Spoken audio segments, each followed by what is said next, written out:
Komið sæl, þá komið að panelumræðum númer 2 í dag. Við ætlum að ræða drauma fjárfestinguna 2035. Við ætlum að setja þá umræðu í samhengi við nafnsetningar sem eru á veginum og við ætlum líka að setja það í samhengi við þá miklu þörf sem blasir við okkur að hraða árangrunum við því að ná heimsmarkmiðum Sameinuðu þjóðanna sjálfbæra þróun. Hjá mér eru stödd Jón Árnason, framkvæmdastjóri Lífsverks lífeyrissjóðs, Hjálmar Gíslason, framkvæmdastjóri Grid og Stefanía G. Halldórsdóttir sem fjárfestingastjóri Eyrir Ventures Management. Mér langar til þess að byrja á þér, Jón. Þú ert ekki bara framkvæmdastjóri lífeyrissjóðsins Lífsverks, heldur líka skákmeistari og það nú ekkert smá. Sasha Beslik sem var hérna að tala síðast drauma fjárfestinguna 2035 endaði á orðunum að við getum þetta, en tíminn rosalega naumur og það verður gríðarleg breytingar næstu 3-5 árum og hann lagði mikla áherslu á að lífeyrissjóðir spili lykilhlutverk í framgangi nýs upphafs og það stundur sagt að stærsti styrkur skákmeistara sé minnið. Ef þú hefði þann valkost að geta mætt til vinnu á morgun og gert risastóra breytingu á fjárfestingu lífeyrissjóða heilt yfir á nokkura hindrana, hvaða breytingu myndir þú gera og myndir þú kannski bara velja að gleyma öllu sem þú manst til þess að geta byrjað upp á nýtt? Þetta nú með stærri spurningu sem ég fengi held ég. Já. Ég held að við séum reyndar á mjög góðri leið og það að verða gríðarlega breytingar og ég byrjaði sem framkvæmdastjóri Lífsverks fyrir tæpum 6 árum síðan og þá var varla til hugtakið sjálfbærar fjárfestingar eða eitthvað slíkt en það orðið gríðarleg þróun í þessu og það ekki bara að frumkvæði lífeyrissjóðanna heldur sjóðfélagana sjálfra því að það eru þeir, sérstaklega yngri sjóðfélagar sem bara að spurja þetta, hver stefna sjóðana í sjálfbærum fjárfestingum og þeir bara vilja ekki fjárfesta í einhverju sem hefur skaðaleg áhrif á umhverfið og svo framvegis. Þannig ef ég ætti að breyta einhverju þá myndi maður kannski vilja horfa bara á tilgang lífeyrissjóðana sem náttúrulega samkvæmt lögum að taka viðgjöldum, ávaxta þau og greiða út lífeyri.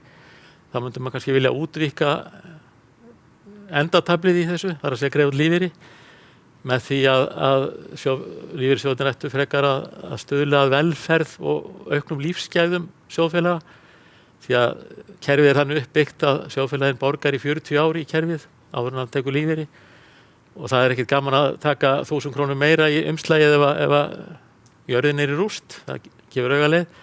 Ef við myndum byrja á því að horfa á endataflið þá kæmi hitt í raun og veru á sjálfu sér. Við myndum horfa á fjárfestingar sem skila árangri og eru til góðs, hvort sem varðandi loftslag eða mengun eða góða stjórnarhætti eða samfélagslega ábyrgð.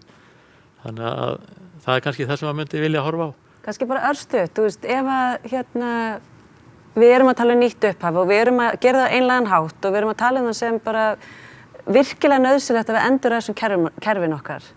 Er þetta raunhæfur möguleiki í íslensku lífeyrissjóðskerfi að gera þetta sem þú ert að varpa upp? Það algjörlega raunhæft og við erum bara á góðri leið og eitt af því sem að verða mikla breytingar á er þessi skýrslugjöf, hefðbundnir ársreikningar, hafa fyrst og fremst mælt fjárhagslegar stærðir. Það allir að vinna í því að reyna að staðla þessar upplýsingar. Það nú þegar byrjað. Flest fyrirtæki eru byrjuð að mæla kolefnisspor og svo framvegis. Þessar upplýsingar eftir að verða miklu mikilvægar í framtíðinni og sjóðfélagar eftir að velja sér lífeyrissjóð eftir því hvernig þið standa í þessum málum. Þannig að það eru sjóðfélagarnir sem drífa þetta áfram og það bara mjög jákvætt. Frábært, takk fyrir þetta. Stefanía, nú hefur þú verið stjórnandi í alþjóðlegu umhverfi í heimi tækni, til dæmis hjá CCP. Og þú hefur líka verið hjá Landsvirkjun þá að takast á við endurnýjanlega orku og þróun þess í heiminum. Þú mikla reynsla nýsköpun og rosalega bara mörgu, mjög áhugaverður bakgrunnurinn þinn. Og núna nýlega, ég þarf alltaf að kíkja Eyrir Ventures Management svo ég fara örugglega með það, ert þú nýbúin að hefja störf. Hvernig blasir staðan við þér? Tekst okkur að snúa við skipinu sem við erum að reyna að snúa við og virkja fjárfestingar í nýtt upphaf. Bara hvað þarf til, kannski bara ef við tökum... Já, hvað verðum við að gera? Hvað nauðsynlegt að gera? Ég bæta þess framan við upptalninguna þína en það eru 20 ár síðan að ég kom fyrst að í rauninni verkefni sem sneri að loftslagsbreytingum Og þá vorum við hérna vinnuhópur og þetta var vísindamannahópur sem var hérna á Norðurlöndunum og þetta var vísindasamstarf sem var fjármagnað á Norræna orkusjóðnum að kortleggja áhrif loftslagsbreytinga á orkuauðlindir okkar. Og þá hafði 10 árum áður komið út skýrsla á vegum Alþjóðaveðurstofunnar og Sameinuðu þjóðanna það að loftslagsbreytingar væru að fara að gerast og það yrði að rannsaka loftslagsbreytingar betur. Og nú eru þessi 30 ár liðin og það sem hefur í rauninni gerst hjá mér það og ég sé þetta aðeins öðruvísi í dag heldur en þá af því að þá var ekki alveg vita hversu umfangsmikið þetta væri. Nú hafa vísindaniðurstöður sýnt okkur að þessar vísindaniðurstöðurnar ekki okkur í hag. Það er bara þannig.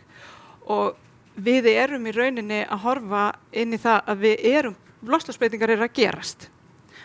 Og ég held að verkefni sé tvíþætt þess vegna.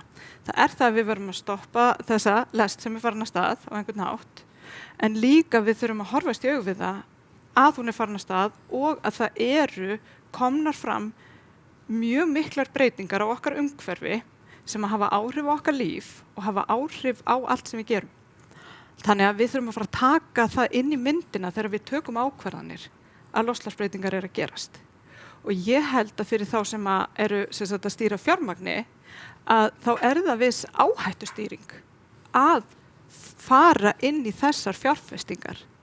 Og það mjög áhugavert að tala eins og við erlenda fjárfestingasjóði að þá spurt eru þau svona heimsmarkmiðasjóður og við alveg við fylgjum heimsmarkmiðunum en málið að það alveg 20 ára saga inn í eyri að fjárfesta í því sem að skilar okkur einhverju velferð í heiminum.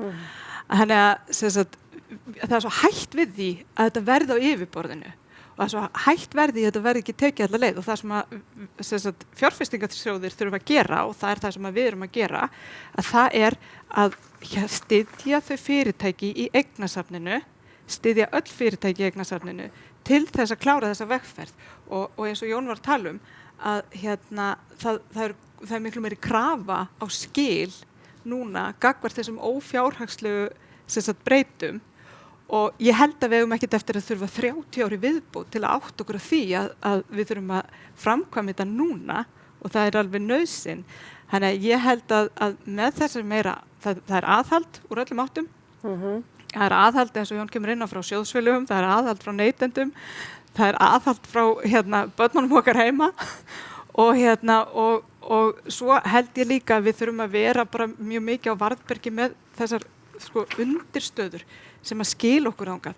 Vísindasamfélagið, vísindastofnanir, menntastofnanir, öll þessi kerfi sem við eigum hérna á Íslandi svo mikilvæg og þessi verðmætasköpun í gegnum nýsköpun. Ég geti haldið enn eina ræðum nýsköpun eins og veist, en ég skal alveg stoppa hér. En þetta frábært, þannig að þú ert í rauninni að segja það ansi þétt krafan þetta og það sem þarf til að tala bara sterklega inn í hana og byggja á þessari aðhaldskröfu sem kemur svo frá ólíku stöðum. En Hjálmar, þú ert með rosalega áhugaverðan bakgrunn líka og þú hefur svona mikla alþjóðlega reynslu í tæknigeiranum að reka fyrirtæki út í heima og heima. Þó þú ert með höfuðstöðvar Grid á Íslandi þá ertu samt til dæmis nýbúin að sækja risastóra fjárfestingu og þú ert svona örlátur líka, þú deilir þinni reynslu og hefur svona áhuga á samfélaginu þínu. Og það bara gaman, það rosalega margir sem að lesa fæslurnar þínar og hugsa til þessu og vegur og metur hlutina. Þannig ég spyr þig bara út frá því sjónarmið ekki síður að við erum að tala þetta nýja upphaf. Þurfum við eitthvað að vera að pæla í því? Erum við bara góð eins og Þetta er góð spurning. Ég hjó eftir því bara strax þegar þú hafði samband að þetta stór orð, nýtt upphaf og ég hugsa að ef það væri ekki fyrir COVID á síðasta ári þá hefði enginn þorað að nota þetta svona stór orð þetta en það svona, við höfum lært rosalega stuttum tíma og séð að það að breyta hlutum rosalega hratt og svo framvegis og ég einhvern veginn horfi svolítið á þetta þannig að ef við gerum ekki neitt þá munum við hrökkva rosalega mikið í sama farið áður. Ef við horfum bara 10 eða hvað var það 12 ára aftur í tíman þegar að bankahrunið varð, sem var náttúrulega alþjóðlegt líka, að heimurinn 2016-17 var miklu líkari heimurinn 2006-07 heldur en nokkur hélt þegar við vorum að gangi í gegnum þetta. Þannig að það var rosalega margt sem fór aftur í nákvæmlega í sömu hjólförin. Þannig að ég held að það eru tækifæri í svona breytingum til að horfa á þá hluti sem að breytust til hins betra og náttúrulega líka á þá sem að breytust að öðru liti og ákveða hvað við viljum halda í. Við getum haldið í ákveðna hluti ef við gerum það meðvitað og ákveðið, en annars munu allir, ef við reynum einhvern veginn að halda í allt að breyta öllu skyndilega, þá leita bara allt í sama farið vegna þess að kraftarnir þeir fara svo víða. Þannig ég held að þetta sé tækifærið til þess að segja hvað breyttist sem við viljum ekki að hrökkva tilbaka í sama farið og það þarf meðvitað að halda í það því að meira og minna allt hitt mun leita í svipaðan farvegu áður. Það sem kemur síðan kannski í lengri tímabilgju er það sem að bæði Jón og Stefanía hafa komið inn á, er að það er kynslóðamunur þarna.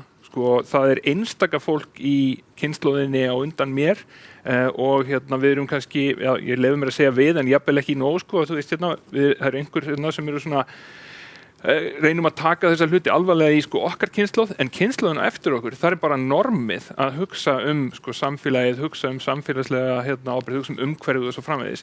Þannig að til 20 ára þá held ég við séum í rosalega góðum málum, en ef við viljum að hlutinni breytist hraðar en það, þá þurfum við að stíga með meðvitað inn í það.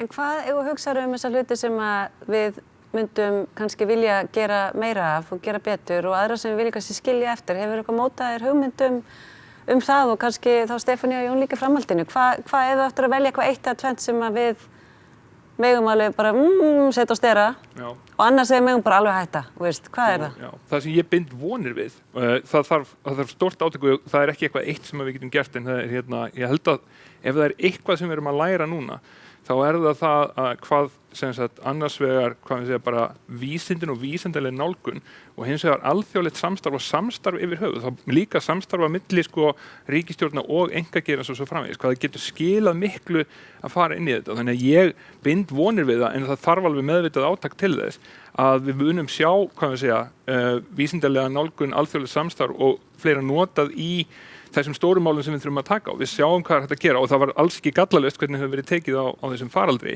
En hins vegar var þetta er mörguleyti tekið miklu fastari tökum og miklu alvarlegar og stíi miklu fastari inn í þetta heldur en til dæmis loftslagsbreytingarnar, þó að kórónuveirufaraldurinn sé sennilega hjómeitt með við það sem að þær munu hafi för með sér ef ekkert að gert. Hins vegar af því að þetta var svo yfirvofandi og þetta er svo, þetta hafði svo skyndileg áhrif, þá var hægt að ná miklu meiri samtakamætti. Þannig að vonandi þá hefur heimurinn allavega hnikast í þá átt að læra að þetta eru tólin sem við höfum, þetta eru tólin sem virka og svona populismin og sumt af því sem hefur verið full ráðandi síðustu áratugi hörfið dálítið, einfaldlega bara vegna þess að við getum bent á dæmi, þannig að þarna kom upp stór krísa og við getum lært af henni og gert meira af því sem að virkaði til að komast út úr henni. Bara frábæri punktar og takk fyrir þetta. Hvað finnst, ef við byrjum þér Stefanía, bara svona til viðbótar við það sem hann var að segja eða undirtakt? Já, ég tek sérstaklega undir það, þetta er alþjóðlegt vandamál og við þurfum við á Íslandi þurfum að leggja bara miklu meiri áherslu á alþjóðlegt samstarf á öllum sviðum og við verðum að toga líka til okkar sérfræðinga hingað til Íslands, við þurfum það hafa verið stigin skref í þá átt að fá að sérfræðingar sem koma til Íslands til þess að vinna eru bara, í rauninni það er gert auðveldara núna heldur en var.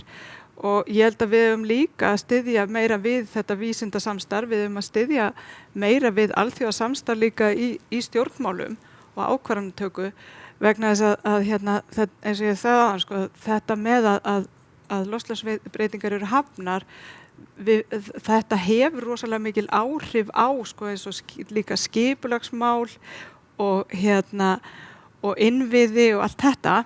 Og hafið í kringum Ísland. Og hafið í kringum Ísland og við þurfum að huga því að auðlindirnar okkar sem að við búum við hér er ekkert sjálfgefnar á næstu 20 ára eða næstu árin. Það er ekki sjálfgefið hvernig við nýtum þessar auðlindir áfram.